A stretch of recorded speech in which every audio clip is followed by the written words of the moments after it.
ஆன்மீக அன்பர்களுக்கு வணக்கம். நம்ம இந்த குரோதி ஆண்டினுடைய பொது பலன்கள் அப்படிங்கிறத பார்க்குறோம்.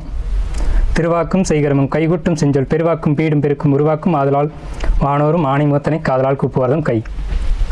அதாவது குரோதி ஆண்டு அப்படிங்கிறது தமிழ் வருடங்களில் மொத்தம் 60 ஆண்டுகளில் 38வது ஆண்டாக வரக்கூடிய ஆண்டு. இந்த குரோதி ஆண்டுக்குன்னு நமக்கு ஒரு வெண்பா முன்னோர்கள் கொடுத்துருக்காங்க. அது என்னன்னு பார்த்தீங்கன்னா, கோர குரோதி தன்னில் கொள்ளை மிகும் கல்லறினால் பாரின் சனங்கள் பயமடைவார், கார்மிக்க மழை குறையும், மாகம் குறையும், அற்ப விளைவும் உண்டாகும் என சொல்லு அப்படின்னு சொல்லியிருக்காங்க. ஸோ இந்த பாடலின் படி என்ன சொல்லியிருக்காங்க அப்படின்னா, குரோதி ஆண்டு, குரோதி அப்படின்னா குரோத எண்ணங்கள் அப்படின்னு அர்த்தம். அதாவது 3 விதமான எண்ணங்கள் இருக்குது. சாத்விக எண்ணம், ராட்சச எண்ணம், தாமச எண்ணம். இதில் சாத்விகம்ன்றது எல்லாருக்கும் பிடிச்ச ஒரு குணம். சிரிச்சுக்கிட்டு சந்தோஷமாக வாழக்கூடிய, யாருக்கும் துன்பம் நினைக்காம நான் தானும் சந்தோஷமாக இருந்து மற்றவங்களையும் சந்தோஷமாக வாழ வைக்கிற குணத்துக்கு பேர் தான் சாத்வீகம் அப்படின்னு பேர். அது இறைவனுக்கு ஒப்பான குணம் அப்படின்னு அர்த்தம். அடுத்து தாமச குணம் அப்படின்னா சோம்பல்னு அர்த்தம். ராட்சசம் அப்படின்னா மிருக குணம்னு அர்த்தம். தானும் துன்பப்படுத்திக்கிட்டு மற்றவங்களையும் துன்பப்படுத்துகிற குணத்துக்கு பேர் ராட்சச குணம் பேர். இந்த ராட்சச குணத்தை ஒட்டி வரக்கூடிய குணத்துக்கு பேர் தான் குரோதம். குரோதம்னா கோபம் அப்படின்னு அர்த்தம். இந்த குரோத ஆண்டு அப்படிங்கிறது 38வது ஆண்டாக வரக்கூடிய இந்த தமிழ் புத்தாண்டில் குரோத ஆண்டு அப்படின்ட்டு பேர் வச்சுருக்காங்க. இந்த குரோத ஆண்டு எப்படி பிறக்குது அப்படின்னு பார்த்தீங்கன்னா, ஞாயிற்றுக்கிழமை அன்னைக்கு மிதுன ராசி, திருவாதிரை நட்சத்திரம், மீன லக்னம், சஷ்டி தீதியில் தைத்துளை காரணத்தில் பிறக்குது. ஸோ இந்த அமைப்புகள்லாம் ஒட்டி நம்ம கணிக்கும்போது என்ன பலன் நமக்கு கிடைக்குது அப்படின்னா, வெண்பாவின் படியே பலன் எடுத்துக்கணுமா அப்படிலாம் இல்லைங்க. வெண்பா ஒன்று சொல்லும், அது பொது பலனில் வந்துடும். பர்டிகுலராக இந்த ஆண்டு பிறக்கக்கூடிய பஞ்சாங்கத்தை ஒட்டியும் அந்த பர்டிகுலர் அந்த ஆண்டினுடைய கிரக நிலைகளை ஒட்டியும் நம்ம பலன்கள் எடுக்கணும். அப்படி பலன்கள் எடுக்கும்போது இந்த ஆண்டு செவ்வாய் அரசனாக வர்றதுனால, இந்த ஆண்டினுடைய அரசன் அப்படின்னு பார்த்தோம்னா ராஜா வந்து செவ்வாய் அப்படிங்கிறதுனால இந்த ஆண்டு செவ்வாயை ஒட்டியே அமைஞ்சிருக்கும். செவ்வாய் அப்படிங்கிற கிரகம் அப்படிங்கிறது யுத்த கிரகம் பேர், போர் குணம் கொண்ட கிரகம் பேர். அதாவது யுத்த கிரகம் அப்படின்னா ஒரு நாட்டை காக்கிறதுக்கு வீரன் வேண்டும், போர் வீரன் கண்டிப்பாக வேணும், தளபதி வேணும். அப்படின்ற ஒரு அமைப்பில் ஒரு பாதுகாப்பை சொல்லக்கூடிய ஆண்டாக தான் இந்த ஆண்டு பிறந்திருக்கு. மீன லக்னம் அப்படிங்கிறது சுக்கிரன் உச்சமடையக்கூடிய ராசி மீன ராசி. ஸோ இந்த ஆண்டு பெண்களுக்கு ரொம்பவுமே சிறப்பான ஒரு ஆண்டாக நிச்சயமாக இருக்கும். மீன லக்னத்தில் பிறகுது. திருவாதிரை நட்சத்திரம்ன்றது நட்சத்திரங்கள் 27 6வது நட்சத்திரமாக இருக்கக்கூடிய திருவாதிரை நட்சத்திரம். அந்த திருவாதிரை நட்சத்திரத்துக்கு என்ன சிறப்பு அப்படின்னா, சிவபெருமானுடைய நட்சத்திரமே திருவாதிரை நட்சத்திரம் தான். சிவபெருமானுடைய முழு அம்சம் கொண்ட நட்சத்திரம் திருவாதிரை நட்சத்திரம். அப்படிப்பட்ட திருவாதிரை நட்சத்திரத்தில் தொடங்கக்கூடிய இந்த தமிழ் புத்தாண்டு மகாலட்சுமியினுடைய அம்சம் 6வது நட்சத்திரமாக வரக்கூடியதுனால இது மகாலட்சுமியினுடைய அம்சங்கள் நிறைஞ்சிருக்கும். ஸோ இந்த ஆண்டு போர் பயம் கொஞ்சம் இருக்கும், ஆனால் போர் நடக்க வாய்ப்பே இல்லை. ஏன்னா இந்த வருஷம் தேர்தல் வருது, எலெக்ஷனுடைய முடிவும் நமக்கு சாதகமாக, மக்களுக்கு சாதகமான ஒரு அமைப்பில் ரிசல்ட் வரும். ஏப்ரல் மாத வாக்கில் அந்த ரிசல்ட் அப்படிங்கிறதுலாம் வரும். இந்த ஏப்ரல் மாதத்தை ஒட்டி வரக்கூடிய கிரக நிலைகள், பொதுவான கிரக நிலைகள் பொது பலன்களில் பார்க்கும்போது மக்களுக்கு ரொம்பவுமே சாதகமாக இருக்கிறதுனால மக்களுக்கு எந்த விதமான பாதிப்பிலும் ஏற்படாத ஒரு தலைவர் தான் சிம்மாசனத்தில் அமர முடியும். குறிப்பாக சொல்லணும் அப்படின்னா, செவ்வாய் சம்மந்தப்படுறதுனால, இந்த ஆண்டினுடைய ராஜா செவ்வாய் சம்மந்தப்படுறதுனால செவ்வாயினுடைய நிறமான காவி, ரத்த நிறம், இந்த நிறங்களை ஒட்டி தான் ஆட்சி அமையும். ஸோ அந்த அமைப்பில் இருக்கிறதுனால இந்த ஆண்டு ரொம்பவுமே அமைதியான ஒரு சந்தோஷமான வருடமாக இந்த குரோதி ஆண்டு நிச்சயம் இருக்கும் அப்படிங்கிறதுல எல்லளவு மாற்றம் இல்லை. சஷ்டி திதி அப்படிங்கிறது முருகனுக்கு உகந்த திதி. சஷ்டி திதியினுடைய கிரகம் அப்படி அதிதேவதையான கிரகம் அப்படின்னு பார்த்தா முருகன், செவ்வாய். அப்போ செவ்வாய்ன்றப்ப மறுபடியும் செவ்வாய் ரிப்பீட் ஆகிறதுனால என்ன விஷயம் நம்ம சொல்ல வரோம் அப்படின்னா, செவ்வாய் சம்மந்தப்பட்டு தான் இந்த ஆண்டு இருக்கும். அப்போ இந்த ஆண்டு தேர்தலும் அது சம்மந்தப்பட்டு தான் இருக்கும். பர்டிகுலராக இந்த ஆண்டு திருடர்களுடைய பயம் இருக்கும்னு இந்த ஆண்டினுடைய பாடல் சொல்லுது. ஸோ எப்படி இருக்கும் அப்படின்னு பார்த்தீங்கன்னா, இந்த ஆண்டினுடைய திருட்டு பயம் அப்படிங்கிறது ஆன்லைன் சம்மந்தப்பட்டதா, ரொம்ப புத்தி கூர்மையோடு செயல்படக்கூடிய நபர்களாக, கம்யூனிகேஷன் வழியாக, செல்ஃபோன் திருட்டு இந்த மாதிரியாக தான் நடக்கும். அது அரசாங்கத்தால் கட்டுப்படுத்தப்படும். நல்ல அரசு ஆட்சிகள் அப்படிங்கிறது மாநில அரசுக்கும் மத்திய அரசுக்கும் ஒரு இணக்கமான சூழ்நிலைகள் இப்போதைக்கு இல்லை. இன்னும் கொஞ்சம் காலத்துக்கு பிறகு தான் அதெல்லாம் வரும்.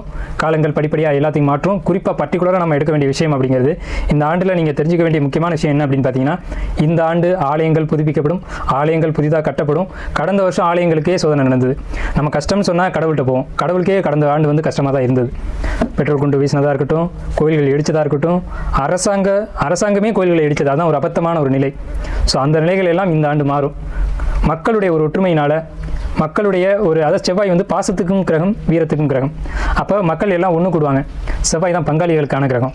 அப்போ பங்காளிகள், ரத்த சொந்தங்கள் எல்லாம் உணர்வு ரீதியாக ஒன்றுபடும் போது கோயில்கள், ஆலயங்கள் புதுப்பிக்கப்படும், கட்டப்படும். மக்கள்களே முடிவு செஞ்சு தங்களுடைய கோயில்களை கட்டுவாங்க.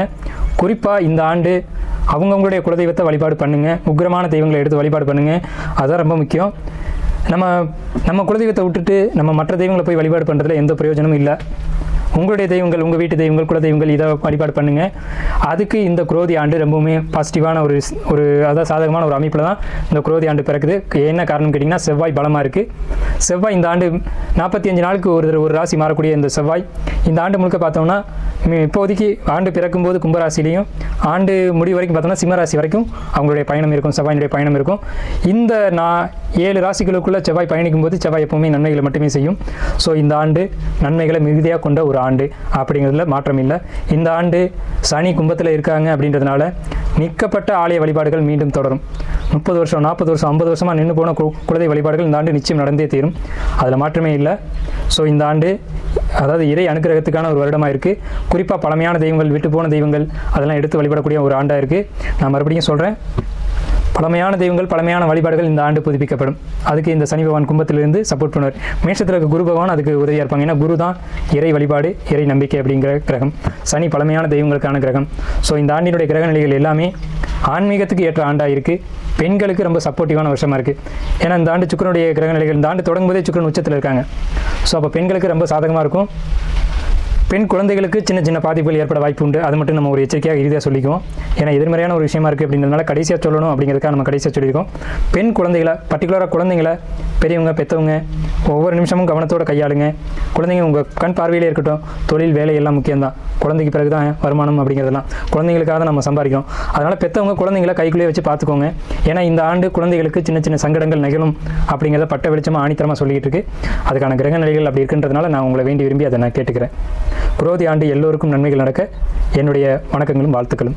இப்போ இந்த வருடம் குரோதி வருடத்தினுடைய கிரகநிலைகளை ஒட்டி எந்தெந்த ராசிகளுக்கெல்லாம் ரொம்பவும் நல்லா இருக்குது அப்படின்னு பார்க்கும்போது, மேஷம், கடகம், கன்னி, விருச்சகம், மகரம், கும்பம் இந்த ராசிகளுக்கு நல்ல பலன்களையும், ரிஷபம், மிதுனம், துலாம், சிம்மம், தனுசு, மீனம் இந்த 5 ராசிகளுக்கு தீய பலன்களும் நடந்துகிட்டு இருக்குது.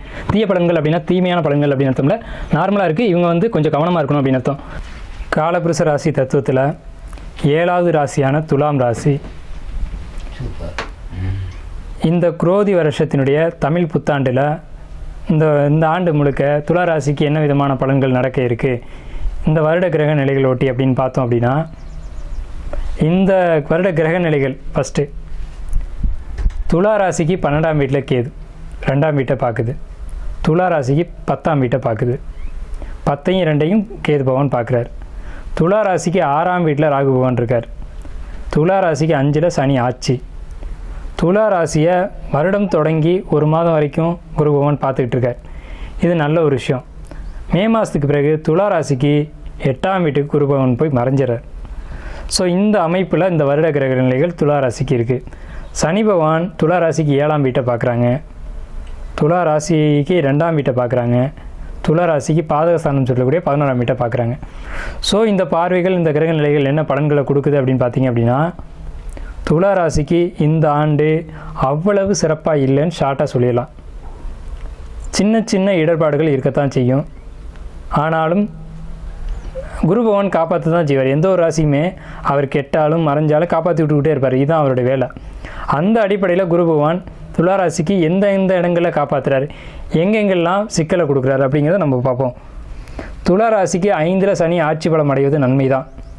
ஆனால் துலா ராசிக்காரங்க எப்படி நடந்துக்குருவாங்க அப்படின்னு பார்த்தீங்கன்னா, எதுலேயுமே ஒரு நீதி, நியாயம் அப்படின்னு பேசுவாங்க, பேச்சளவில் இருக்கும். நடவடிக்கைகள் வேறு மாதிரி இருக்கும். ஸோ இது துலா ராசியினுடைய தன்மை.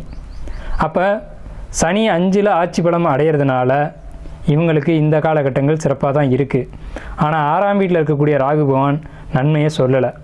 சில பிரச்சனைகள் இருக்குது, உடல் உபாதைகள் இருக்குது, கணவன் மனைவிக்குள்ளே பிரச்சனைகள் இருக்குது அப்படிங்கிறத இங்கே சொல்லிகிட்டு இருக்குது. துலா ராசிக்கு இந்த ஆண்டில் கணவன் மனைவி பிரிவினை பிரச்சனை, சிக்கல்கள், சேர முடியாமல் இருக்கிறது, கணவன் ஒரு இடத்துலையும் மனைவி ஒரு இடத்துலையும் இருக்கிறது, அதே மாதிரி பொருளாதார தடை இருந்தாலும் கொஞ்சம் கொஞ்சம் வருமானம் வருது. இந்த மாதிரியான ஒரு அமைப்பில், நெகட்டிவான ஒரு அமைப்பில் தான் இந்த புத்தாண்டு அப்படிங்கிறது துலா ராசிக்கு இருக்குது. துலா ராசிக்கார மாணவர்கள் இருந்தாங்க அப்படின்னா படிப்பு தடையாகவும் திருப்பி படிச்சிருவாங்க. ஏன்னு கேட்டிங்கன்னா, 2ஆம் வீட்டை கேது பார்த்தாலும் 2ஆம் வீட்டை குரு பார்த்துறார். இப்போதைக்கு மட்டும்தான். குரு பகவான் மாறினதுக்கு முன்னாடி துலா ராசிக்கு 12ஆம் வீட்டை தான் கேது பகவான் பார்ப்பாங்க. அப்புறம் 2ஆம் வீட்டையும் 4ஆம் வீட்டையும் ஏக காலத்தில் பார்ப்பாங்க. இந்த 4ஆம் வீட்டை குரு பகவான் பார்க்குறதுனால படிப்பு மந்தப்பட்டு திருப்பி படிப்பாங்க. துளாராசிக்கார பெண்கள் இருந்தாங்க அப்படின்னா பெண்களுக்கு அவ்வளவு சிறப்பாக இல்லை. கணவனால் பிரச்சனைகள் இருக்கும், குடும்பத்தால் பிரச்சனைகள் இருக்கும், மற்றவங்களால் பக்கத்து வீட்டுக்காரங்க சொந்தக்காரங்க இவங்களால் துளாராசிக்கார பெண்களுக்கு தொந்தரவுகள் இந்த ஆண்டு உண்டு. துளாராசிக்கு கடன் இப்போ ஏற்படும். கடன் அதுவும் சின்ன சின்ன கடன்கள் ஏற்படும். மூக்குத்தி, நகை, கழுத்தில் அழகக்கூடிய பொருட்கள் இதெல்லாம் தொலைகிறதுக்கான வாய்ப்புகள் உண்டு. ஸோ இந்த விஷயங்களில் கவனமாக இருக்கணும். ஏன்னா 2ஆம் வீட்டை கேது பார்க்குது அப்படிங்கிறதுனால கம்மல், மூக்குத்தி, தோடு, முகத்தில் அணியக்கூடிய பொருட்கள், கழுத்தில் அணியக்கூடிய பொருட்கள் மிஸ் ஆகிறதுக்கான ஒரு வாய்ப்பு உண்டு. அதனால் எச்சரிக்கையாக இருக்கணும். இந்த மாதிரியான பொருட்கள் தொலையும். ஸோ இதெல்லாம் நீங்கள் பத்திரப்படுத்தி வச்சுக்கணும். இந்த பொருட்கள் கவனமாக இருக்கா அப்படின்றத பார்த்துக்கணும். அடுத்து இந்த சனி பகவான் 5ல் இருக்கிறதுனால மனசுக்குள்ளே ஒரு அழுத்தம் இருந்துக்கிட்டே இருக்கும். ஸோ இதை தான் நம்ம முன்னாடியே சொல்ல வந்தோம். மன உளைச்சல்கள் இருந்துக்கிட்டே இருக்கும், குழப்பம் இருந்துக்கிட்டே இருக்கும். குழப்பத்தில் தவறான சில முடிவுகள் எடுத்துருவாங்க. ஸோ இந்த மாதிரியான அமைப்பில் தான் இந்த புத்தாண்டு துளாராசிக்கு இருக்குது. ஸோ இதுக்கு தீர்வு என்னன்னு பார்த்தீங்கன்னா, உங்கள் லக்னத்துக்கு உங்கள் ராசிக்கு சந்திரன் என்ற ராசிக்கு 9 கூடிய புதன் மிதுன ராசி அப்படின்றதுனால கணபதியினுடைய வழிபாடு இல்லைன்னா முடி காணிக்கை கொடுக்குறது இதை நீங்கள் செஞ்சுக்கலாம். அதே மாதிரி பார்த்துட்டிங்கன்னா உங்களுடைய சகோதரன் இருக்காங்க அப்படின்னா அவங்கக்கிட்ட மனசு நோக்காமல் நடந்துக்கிட்டதும் ஒரு பரிகாரம் தான். ஏன்னா 3ஆம் இடம் அப்படிங்கிறது சகோதரன். ஸோ அவங்களுடைய ஆசீர்வாதம், ஏன்னா 3ஆம் இடம்ன்றது கை, அவங்களுடைய ஆசீர்வாதம் இருந்துன்னா உங்களுக்கு இந்த புத்தாண்டு நல்லபடியாக போகும் அப்படிங்கிறதுல மாற்றம் இல்லை. துளாராசிக்காரங்களுக்கு தொழில் எப்படி இருக்கும் அப்படின்னு கேட்டிங்கன்னா 10 கூடையவன் சந்திரன். 10ஆம் வீட்டை குரு பார்க்கல, 10ஆம் வீட்டு அதிபதியை குரு பார்க்குறாங்க. ஸோ அதுவும் மே மாதம் 1ஆம் தேதி வரைக்கும் தான். ஸோ இந்த அடிப்படையில் இருக்கிறதுனால தொழில் ஆரம்பத்தில் நல்லாயிருக்கும், போக கொஞ்சம் சிரமங்கள் கொடுக்கும். ஸோ அதனால் துளாராசிக்கு என்ன சொல்கிறோம் அப்படின்னு பார்த்தீங்கன்னா, ஜோதிடர் அணுகி உங்களுடைய பிறப்பு ஜாதகத்தின்படி ஏதாவது பரிகாரங்கள் இருக்கா அப்படிங்கிறத தேடி நீங்கள் தீர்வு அடைஞ்சுங்க. பச்சை நிறம் உங்களுக்கு அதிர்ஷ்டத்தை கொடுக்கும். அதே மாதிரி பெருமாள் வழிபாடு, கிராம தெய்வங்களுடைய வழிபாடு துளாராசிக்கு இந்த குரோதி வருஷத்தினுடைய ஒரு எதிர்மறையான ஒரு அமைப்பை நீக்கி ஒரு நல்ல விஷயங்களை உங்களுக்கு கொடுக்கும். வெற்றியடைய வாழ்த்துக்கள். வாழ்க வளமுடன்.